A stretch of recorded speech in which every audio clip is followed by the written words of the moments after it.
Jikuta ghafla hautaki kabisa, hauna kabisa hamu ya tendo la ndoa, huna feeling yoyote vile, hata mtu akigugusa bali unakuta hauna feeling yoyote, yani hamna kitu chochote unachohisi. Ndugu yangu, hii sio kawaida na hii sio uchovu, inaashiria kuna jambo aliko sawa ndani ya mwili wako. Sasa kama hata una feeling, una hamu ya tendo la ndoa, hata ukiguswa hauna feeling yoyote, basi kaa hapo ili uweze kufahamu vyanzo vinavyosababisha changamoto ya kukosa hamu ya tendo la ndoa kwa upande wa wanawake na wanaume. Sasa hivi ukiwafuatilia wanaume wengi wanakuambia mimi sina kabisa hamu ya tendo la ndoa. Ukifuatilia likewise hata wanawake na wenyewe wanakuambia kabisa sina kabisa hamu ya tendo la ndoa. Sasa kama una kabisa hamu ya tendo la ndoa, basi nisikilize kwa makini ili uweze kujifunza hapa, na kama utakuwa na changamoto yote ya kiafya, basi usiache kuuliza ili uweze kupata mwongozo wa kiafya. Nikukumbushe, kama ni mara ya kwanza kufuatia channel yetu, basi usahau kusubscribe na comment ili uweze kuwa mtu wa kwanza kupata dondoo za kiafya tunazozituma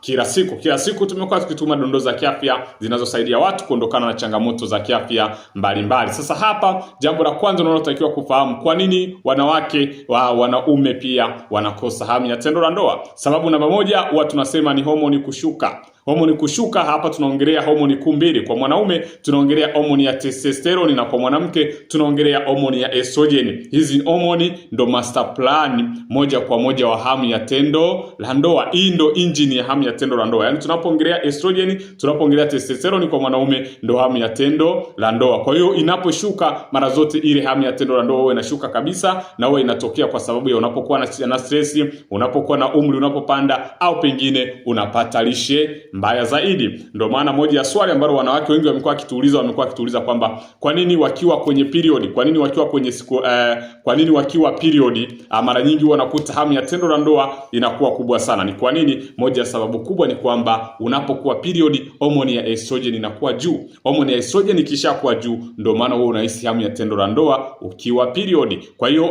ndio hiyo homoni ambayo inahusiana na masuala mazima ya hisia, ina masuala mazima nini? Hamu ya tendo la ndoa. Kwa hiyo kama unakosa hamu ya tendo la ndoa, kuna changamoto kubwa kwenye homoni ya estrogen kwa wanawake. Kwa mwanaume ni changamoto ya homoni ya testosterone moja kwa moja. Huyu ndio master plan wa hisia. Homoni sababu namba 2 inayosababisha wengi wakose hamu ya tendo la ndoa ni msongo wa mawazo, stress na overthinking. Unapokuwa na msongo wa mawazo, unapokuwa na stress, ubongo ukiwa na pressure kubwa, moja kwa moja mwili unazima hamu ya tendo la ndoa. Huwa najaribu kuambieni kwamba tendo la ndoa liko kichwani. Yaani kabla ya kuhangaika na kila kitu, mara madawa kutafuta nini, tendo la ndoa tendo la ndoa lipo kichwani. Sasa unapokuwa na pressure kubwa, unapokuwa na mawazo, unapokuwa na stress, ndio maana watu wengi unakuta wanafanya tendo la ndoa chini ya kiwango. Ndio maana watu wenye mawazo mengi moja kwa moja hupoteza libido kabisa, wanapoteza libido, au tunasema wanapoteza hamu ya tendo la ndoa kabisa unapokuwa unapitia msongo wa mawazo. Likewise, ndio maana kuna mwanaume alikuwa anaongea kwamba ni ngumu sana mwanamke awe na hamu ya tendo la ndoa huku anawaza kikoba, huku anawaza mchezo, huku anawaza songesha, huku anawaza vitu ambavyo vinampa stress. Ni ngumu sana. Hamu ya tendo la ndoa iko wapi? Iko kichwani. Kwa hiyo unapokuwa na stress, unapokuwa una mawazo, msongo wa mawazo mkubwa, unasababisha moja kwa moja kutohisi kabisa hamu ya tendo la ndoa. Hamu ya tendo la ndoa inaisha kabisa, unakosa. Namba 3, uchovu wa mwili, usingizi mbaya. Ndugu yangu, uchovu wa mwili au usingizi mbaya, ndugu yangu, hakuna muda ambapo miili yetu inatengeneza homoni vizuri zaidi kama muda ambao unakuwa unapata usingizi vizuri. Sasa watu wengi sasa hivi hatupati usingizi vizuri. Usipopata usingizi vizuri, ukawa na mchovu wa mwili, lakini pia ukapata usingizi mbaya, moja kwa moja mwili huo unachoka sana. Sasa mwili ukichoka sana, unaprioritize moja kwa moja kupumzika na sio tendo la ndoa. Kwa hiyo priority ya mwili inakuwa ni kupumzika, na pengine unapopumzika, unapolala, mwili wako unatengeneza homoni. Kama tendo la ndoa tunategemea tupate homoni ya estrogen ikae vizuri, homoni ya testosterone ikae vizuri, ndo tunapata hamu nzuri ya tendo la ndoa. Sasa zinapokosekana, kinachotokea ni nini? Moja kwa moja ndo tunapata kupungua hamu ya tendo la ndoa. Kwa hiyo uchovu wa mwili, usingizi mbaya ni hatari kwa afya yako. Jifunze, badilika ili uweze kuona kwamba natakiwa nipate usingizi wa kutosha, natakiwa nipumzike vya kutosha ili niweze kudumu vizuri kwenye tendo la ndoa. Lakini namba 4 tunasema ni magonjwa ya ndani. Magonjwa ya ndani. Tunapoongelea magonjwa ya ndani tunamaanisha nini? Magonjwa ya ndani tunamaanisha pressure, tunamaanisha kisukari, changamoto za homoni, sawa, ambayo kuna changamoto pia za vidonda vya tumbo, bawasiri. Yaani unapokuwa na changamoto yote ya kiafya ambayo inafanya mwili wako uwe mnyongofu, mwili wako usiwe vizuri zaidi, hayo yote yanashusha tendo la ndoa. Hata ukiwa na malaria, hata ukiwa na UTI, moja kwa moja inaathiri sana hamu ya tendo la ndoa. Hapa wengi hawajui kabisa. Kwa hiyo unapokuwa mnyongofu, unapokuwa na ugonjwa wote, basi jua kwamba mwili wako unakuwa low, mwili wako unakuwa chini. Mwili wako unapokuwa unakosa energy, unapokosa nguvu. Jamani, tendo la ndoa linahitaji energy. Tendo la ndoa linahitaji nguvu. Kwa hiyo ikitokea tendo la ndoa ikakosa hivi vitu, ndio maana moja kwa moja tumekuwa tukikosa hamu ya tendo la ndoa. Kwa hiyo yale magonjwa ya ndani yamekuwa yakipelekea hamu ya tendo la ndoa kufanyaje? Kushuka moja kwa moja. Kwa hiyo hakikisha unabadilika. Hakikisha unatafuta suluhisho. Hakikisha unatafuta chanzo cha tatizo ili uweze kuondokana na changamoto hizi moja kwa moja. Hiyo ni sababu nyingine inayosababisha watu wengi sana wakose hisia, wakose feeling, wakose hamu ya tendo la ndoa. Lakini namba 5 tunasema ni matumizi ya dawa fulani. Sawa, mara nyingi kuna watu tunatumia dawa kwa muda mrefu, na nishakwambia kama unatumia dawa kwa muda mrefu unaharibu ini yako.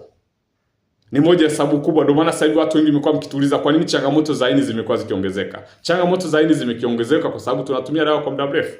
Huenda ni pressure, huenda ni depression, huenda kisukari. Kuna watu wanatumia dawa za kupungua za usingizi. Hizo zote zinapunguza hamu ya tendo la ndoa. Kwa hiyo kama unatumia dawa fulani, basi jua kwamba zinazaifisha homoni zako, lakini zinazaifisha mwili wako. Hakikisha kama unatumia dawa sasa hivi ni zaidi ya mwaka. Kwanza unapotumia dawa mwezi wa kwanza, mwezi wa pili, wa tatu, wa nne, wa tano, sio unatakiwa ubadilike. Kwamba this is not the best for me. Hiyo sio salama kwangu, sio suluhisho kwangu. Unabadilika, unatafuta namna nyingine alternative. Kama unatumia dawa kila siku, utaniambia kwenye comment, niambia hapo chini kwenye comment, niambie kwa nini unatumia dawa kila siku ili niweze kukupa ushauri zaidi. Lakini pia namba 6, matatizo ya mawasiliano. Matatizo ya mawasiliano tunafahamu kwamba unakosa emotion connection ambayo mwili nao unakataa. Sawa. Tendo la ndoa jamani linahitaji maandalizi. Linahitaji connection nzuri. Na ukifanya tendo la ndoa bila kuwa connection nzuri inafanana na mtu kama vile anakubaka. Yaani unatoa tendo la ndoa kama vile basi nifanyeje. Na ndio hiyo watu tunakutana nayo. Kwamba inabidi nimpe mume wangu kwa sababu hamna namna, lakini mwili haupo kule. Kwa hiyo nako matatizo ya mahusiano pia yanasababisha hamu ya tendo la ndoa iwe chini kabisa. Na kama unapitia hali hii kwa muda mrefu, usipuuze, inaweza ikawa dalili ya tatizo ndani kabisa la mwili wako. Unatakiwa kuchunguza kabisa. Kwa hiyo kama unapitia changamoto hii ufanye nini? Cha kwanza, rekebisha usingizi. Pata usingizi vizuri. At least usilale chini ya masaa 6 mpaka 8. Itakusaidia. Namba 2, punguza stress, msongo wa mawazo. Hakuna kitu, huwezi kuishi bila msongo wa mawazo, ila punguza. Lakini pia angalia lishe.